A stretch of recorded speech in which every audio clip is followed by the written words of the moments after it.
تمام تعریفیں اللہ کے لیے ہیں جو اپنے فیصلے اور تقدیر میں عظیم ہے، جو اپنے قہر و غضب میں طاقتور ہے، جو بندہ کی پوشیدہ اور اعلانیہ حالت کو بخوبی جانتا ہے۔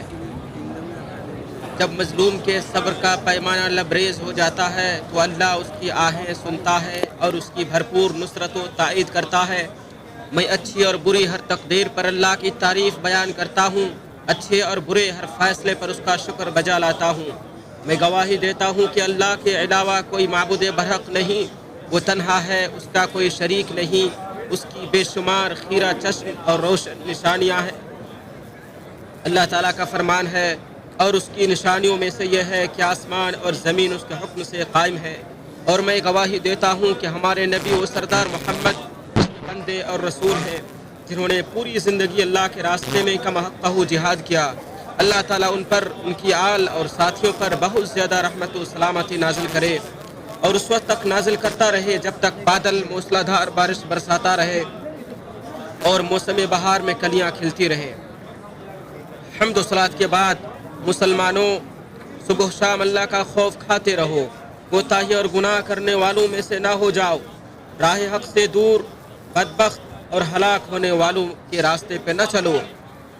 ارشاد باری تعالیٰ ہے، اے ایمان والو، اللہ سے ڈرتے رہو جیسا اس سے ڈرنا چاہیے، اور نہ مرو مگر ایسے حال میں کہ تم مسلمان ہو۔ وقت بدلتا رہتا ہے، مصیبتیں آتی جاتی رہتی ہیں، کبھی امن تو کبھی جنگ، کبھی تلخی تو کبھی مٹھاس، کبھی خوشحالی تو کبھی بدحالی۔ چاہے کتنے بھی مصائب و مشکلات اور شرور و فتن آ جائیں، ایک مومن بندے کا اس بات پر یقین ہوتا ہے کہ لکھے ہوئے فیصلے کو کوئی ٹال نہیں سکتا، اور مقدر میں موجود امور کو کوئی روک نہیں سکتا۔ جس کا فیصلہ ہو گیا ہے وہ ہو کر رہے گا، اور جو مقدر ہے وہ حتمی ہوگا۔ جو لکھا ہوا ہے وہ اپنے وقت پر آنے والا ہے۔ اللہ جو چاہتا ہے وہی ہوتا ہے۔ جو بھی اللہ فیصلہ کرتا ہے وہ سچ ثابت ہوتا ہے۔ جسے اللہ پست رکھے اسے کوئی بلندی عطا نہیں کر سکتا، اور جسے بلندی عطا کرے اس کو کوئی پست نہیں کر سکتا۔ اللہ جو عطا کرے اسے کوئی روک نہیں سکتا، اور جسے وہ روک لے اسے کوئی عطا نہیں کر سکتا۔ ہمارا رب جو چاہتا ہے وہ کرتا ہے، لہذا نہ گھبرائیں اور نہ جزا فضا کریں، بلکہ صبر و استقامت اختیار کریں، اور یہ امید رکھیں کہ اہل ایمان کے مقدر میں فتح و کامرانی ہے، اور ظلم و زیادتی اور طغیانی و سرکشی کرنے والوں کے مقدر میں ذلت و رسوائی اور خسارہ و نقصان ہے۔ اللہ اپنے ارادے پر غالب ہے، لیکن اکثر لوگ بے علم ہوتے ہیں۔ مسلمانوں، غزہ میں ہمارے لوگوں پر جو آفت و مصیبت آئی ہے اس سے دل درد سے دہل رہا ہے۔ ایسی مصیبت جس کی مثال تاریخ میں نہیں ملتی۔ معاملہ نہایت سنگین ہے، مکر و فریب اور ظلم و تشدد اپنی انتہا کو پہنچ چکا ہے، لیکن ظلم ہمیشہ باقی نہیں رہے گا اور نہ دیر پا ہوگا، بلکہ لا محالہ کمزور ہوگا اور ختم ہو کر رہے گا۔ پھر وقت بدلے گا اور ظالموں کو دھوکے کا انجام معلوم ہو جائے گا۔ چنانچہ ابو موسیٰ اشعری سے روایت ہے، رسول اللہ صلی اللہ علیہ وسلم نے فرمایا، بے شک اللہ تعالیٰ ظالم کو مہلت دیتا ہے، یہاں تک کہ جب اسے اپنی گرفت میں لیتا ہے تو اس سے بچ نہیں پاتا۔ پھر آپ نے یہ فرمان الہی پڑھا، اور تیرے رب کی پکڑ ایسی ہی ہوتی ہے جب وہ بستیوں کو پکڑتا ہے اس حال میں کہ وہ ظلم کرنے والی ہوتی ہیں، بے شک اس کی پکڑ بڑی دردناک اور بہت سخت ہے۔ مسلمانوں، ظالم و سرکش جتھا آہنی ساز و سامان، مضبوط ہتھیار اور زبردست طاقت و قوت سے لیس تو ضرور ہے، لیکن وہ اس بات سے غافل ہے کہ اللہ رب العالمین کیسے اپنے مظلوم بندوں کو صبر و قوت عطا کرتا ہے اور نصرت و غلبے سے سرفراز کرتا ہے، چاہے ظالم کتنا ہی طاقتور ہو جائے اور مظلوم کمزور ہو جائے۔ ظالم در حقیقت مغلوب، ذلیل اور ظلم کی زنجیروں میں جکڑا ہوا ہوتا ہے۔ ظالم ہی سب سے پہلے شکست کھاتا ہے اور منہ کے بل گرتا ہے، اور سب سے تیز رفتار تیر مظلوم کی بددعا ہوتی ہے، جسے زندہ و جاوید اور قیومیت سے متصف ذات بادلوں کے اوپر اٹھا لیتی ہے۔ ابو ہریرہ رضی اللہ عنہ سے روایت ہے، رسول اکرم صلی اللہ علیہ وسلم نے فرمایا، تین طرح کے لوگوں کی دعائیں رد نہیں کی جاتی: روزے دار یہاں تک کہ وہ افطار کر لے، عدل پرور بادشاہ اور مظلوم کی بددعا۔ جسے اللہ بادلوں کے اوپر پہنچا دیتا ہے اور آسمان کے دروازے اس کے لیے کھول دیے جاتے ہیں، اور رب کہتا ہے میری جاہ و جلال کی قسم میں ضرور تمہاری مدد کروں گا، چاہے کچھ مدت کے بعد ہی کیوں نہ ہو۔ بس پاک ہے وہ ذات جو مظلوم اور غم زدہ انسان کی آہ و بکا کو سنتا ہے، اور مصیبت زدہ و ظلم رسیدہ انسان کی پکار پر لبیک کہتا ہے۔ مظلوم کو بلند مقام عطا کرتا ہے، مظلوم کو بلند مقام عطا کرتا ہے، اور ظالم کو نیست و نابود کرتا ہے، اور غلبہ و طاقت کے بعد ذلت و رسوائی اس کے لیے مقدر کر دیتا ہے۔ کسی پر ظلم کرنے میں جلدی نہ کرو، کیونکہ ظلم کا انجام بہت بھیانک ہوتا ہے۔ مسلمانوں، ظالم و جابر شخص ہمیشہ دوسروں کی طرف سے نفرت و کراہیت، حقد و حسد اور بغض و عداوت کے جذبات میں گھرا ہوتا ہے۔ اسے کہیں بھی سکون و قرار کی زندگی نصیب نہیں ہو سکتی، اور نہ ہی سلامتی کی نعمت سے بہرہ مند ہو سکتا۔ وہ مسلسل اضطراب و بینی، خوف و ہراس اور بے قراری کی حالت میں ہوتا ہے، چاہے وہ جس قدر جھوٹ اور مکر کا سہارا لے یا یہ ناٹک کرے کو مظلوم ہے اس کا حق غصب کیا گیا ہے، کیونکہ ظلم و زیادتی حز و غضب اور عداوت و دشمنی کو دعوت دیتی ہے اور آزمائشوں کا سبب بنتی ہے، اور بربریت و سفاکیت نعمتوں کو سلب کر لیتی ہے اور قہر و غضب کا موجب بنتی ہے۔ مسلمانوں، اللہ رب العالمین کبھی کافروں کو نعمتیں عطا کرتا ہے، کبھی ان سے مصیبتیں ٹال دیتا ہے، لیکن دراصل اللہ کی طرف سے ان کے لیے انعام و اکرام اور عطیت کی صورت میں ایک طرح کی ڈھیل اور مہلت ہوتی ہے۔ فرمان الہی ہے، کافر لوگ ہرگز یہ نہ سمجھ بیٹھے کہ ہم جو انہیں ڈھیل دے رہے ہیں یہ ان کے حق میں بہتر ہے، ہم تو صرف اس لیے ڈھیل دیتے ہیں کہ جتنے زیادہ سے زیادہ گناہ کر سکتے ہیں کر لے، اور ان کے لیے رسوا کرنے والا عذاب ہوگا۔ اور ارشاد فرمایا، اور میں انہیں مہلت دوں گا، یقیناً میری خفیہ تدبیر بہت مضبوط ہے۔ نیز فرمایا، کیا وہ یہ خیال کرتے ہیں کہ ہم جو انہیں مال اور اولاد دیے جا رہے ہیں ہم انہیں بھلائیاں دینے میں جلدی کر رہے ہیں؟ معاملہ یوں نہیں، بلکہ اصل بات کا انہیں شعور ہی نہیں۔ یہ مالداری دراصل مختلف قسم کے مصائب و مشکلات لے ہوتی ہے، اس میں امراض اور مفلسی کا ڈر شامل ہوتا ہے، خوف و دہشت اور اضطراب و بے قراری کی کیفیت پائی جاتی ہے۔ ارشاد باری تعالیٰ ہے، کفار کو تو ان کے کفر کے بدلے ہمیشہ کوئی نہ کوئی سخت سزا پہنچتی رہے گی، یا ان کے مکانوں کے قریب نازل ہوتی رہے گی، تا وقت کہ وعدہ الہی آ پہنچے۔ یقیناً اللہ تعالیٰ وعدہ خلافی نہیں کرتا۔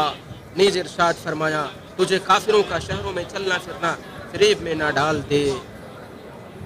میں نے جو کہا وہ آپ نے سنا، میں اللہ سے اپنے گناہوں کی بخشش طلب کرتا ہوں، آپ بھی اپنے گناہوں کی بخشش طلب کریں۔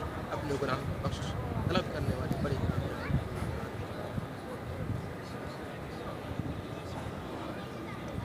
تمام تعریفیں اللہ کے لیے ہیں، جو بھی اس کے لطف و کرم کی پناہ لیتا ہے اسے وہ پناہ دیتا ہے۔ میں گواہی دیتا ہوں کہ اللہ کے علاوہ کوئی معبود برحق نہیں، وہ تنہا ہے، اس کا کوئی شریک نہیں۔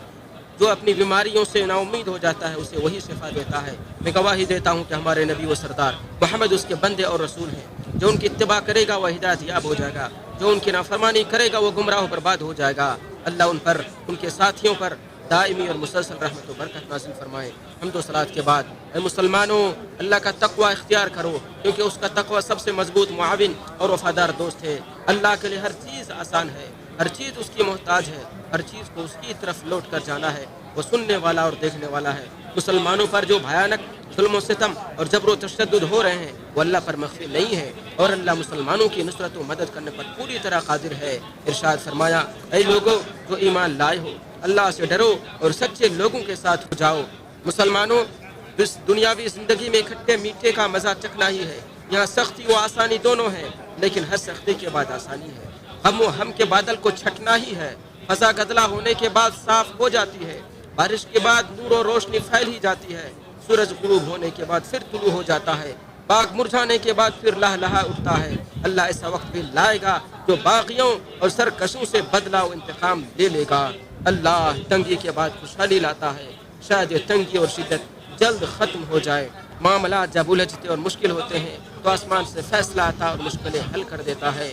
لہٰذا اطاعت کا لباس زیب تن کر لو، جماعت کو لازم پکڑ لو، بغض و حسد اور جنگ و جدال سے دور رہو، لڑائی جھگڑے سے اجتناب کرو، اور یہ جان لو کہ جو شخص منمانی کرتا ہے اور جو چاہتا وہی کرتا ہے وہ برے انجام سے دوچار ہوتا ہے، اور جو اپنی کمی کوتاہی کو دور کر کے اپنی اصلاح کر لیتا ہے اس کا حاسد بھی ختم ہو جاتا ہے، اور سب سے مضبوط ڈھال کتاب و سنت کو منہج سلف پر تھام لینا ہے۔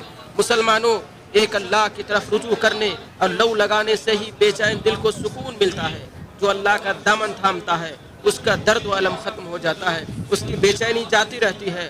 جزا فضا نہ اللہ کے فیصلے کو ٹال سکتا، نہ تقدیر کی کتاب کو کھول سکتا ہے۔ جب موت آ گھیرے اور خوفناک سایہ ڈیرے ڈال دے تو اپنے مولا و آقا کی طرف دوڑو، اسے ہی اپنا غم سناؤ، اسی کے سامنے اپنے شکوے رکھو، اسی سے بلا و مصیبت دور کرنے کی بھیک مانگو، اور دعا و تضرع کے ذریعے مصیبت سے نجات پانے کی کوشش کرو۔ اللہ کو دعا سے زیادہ کوئی بھی چیز پسند نہیں ہے، اور سب سے زیادہ عاجز و کمزور وہ ہے جو دعا سے عاجز آ جائے۔ تقدیر کو اگر کوئی چیز ڈال سکتی ہے وہ دعا ہی ہے، اور وہ آدمی محروم و نامراد ہے جو اللہ کے علاوہ کسی دوسرے کے آستانے پر جاتا ہے اور اس کی طرف متوجہ ہوتا ہے۔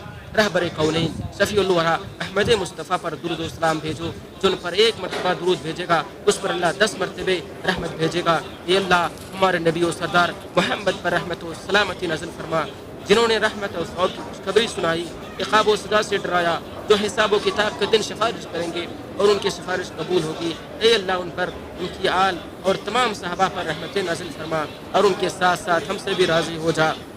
اے اللہ اسلام اور مسلمانوں کو غلبہ و عزت عطا فرما، شرک اور مشرکوں کو ذلیل و رسوا کر دشمنان دین کو نیست نابود کر دے۔ ہمارے ملک سعودی عرب اور تمام مسلم ممالک کی تمام مکاروں اور چال بازوں کے مکر و فریب سے اور حاسدین اور بدخواہوں کی حسد سے حفاظت فرما یا رب العالمین۔ اے اللہ ہمارے امام اور ہمارے حاکم خادم حرمین شریفین کو اپنے پسندیدہ امور کی توفیق دے، انہیں نیکی اور تقوی کی راہ پر چلا، انہیں، ان کے ولی عہد اور مسلمانوں کے تمام حکام کو ایسے امور کی توفیق دے جن میں اسلام کی سربلندی اور مسلمانوں کی بھلائی ہو یا رب العالمین۔ اے اللہ ہمارے لشکروں کی حفاظت فرما، ہمارے سرحدوں کی حفاظت فرما۔ اے اللہ ہم میں جو بیمار ہیں انہیں شفا دے، جو مصیبت زدہ ہے ان کی مصیبت دور فرما، فوت شدگان پر ہم فرما یا کریم یا عظیم۔ اے اللہ غزہ میں ہمارے بھائیوں کی تنگی کو کشادگی میں بدل دے، انہیں ہر طرح کی پریشانی سے نکال دے، ہر بلا سے نجات دے۔ اے اللہ تو ہمارا معبود ہے، تو ہی ہماری پناہ گاہ ہے، تجھ پر ہی ہم توکل کرتے ہیں۔ اہل غزہ کی مصیبت و پریشانی کو دور کر دے، ان کی عزت و آبرو اور جانوں کی حفاظت فرما، انہیں ان کے دشمنوں پر غالب کر دے جو تیرے بھی دشمن ہیں۔ اے دعا قبول کرنے والے، اے اللہ مسجد اقصیٰ کو یہودیوں کی نجاست سے پاک کر جو اس پر ناجائز طریقے سے قابض ہیں۔ اے اللہ ہماری دعا کو قبول فرما اور ہماری پکار کو سن لے یا کریم یا عظیم۔